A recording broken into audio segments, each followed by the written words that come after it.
গদাই রে ঘরলৈ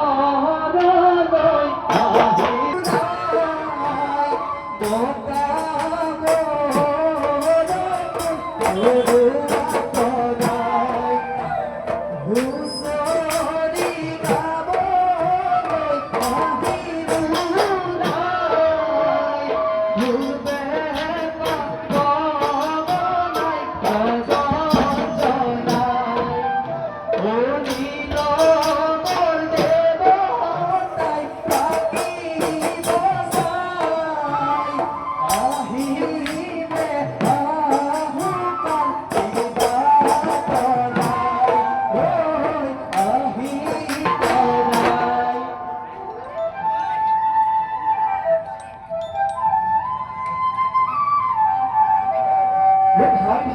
đại sở thờ thì đấy con từ ra rồi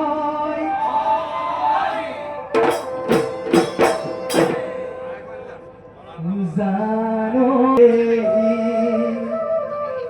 বড়ই সিদাই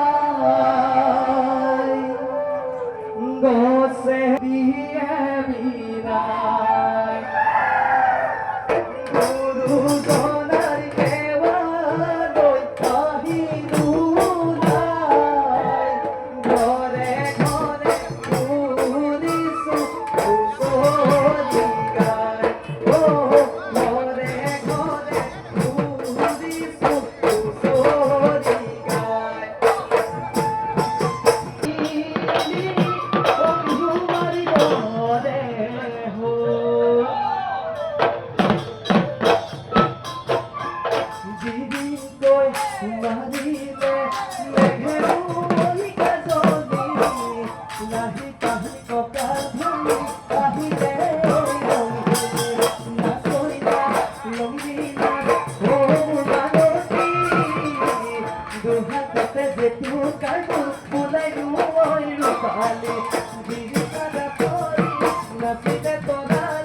আজি যোৰহাটৰ ঐতিহাসিক এই মিঠা পুখুৰীৰ সমীপত অসম জাতীয়তাবাদী যুৱ ছাত্ৰ পৰিষদ যোৰহাট জিলা সমিতিৰ সৌজন্যত আৰু যোৰহাট মহানগৰ সমিতিৰ উদ্যোগত আমি ৰঙালী বিহু সন্মিলন উদযাপন কৰিছোঁ, আয়োজন কৰিছোঁ।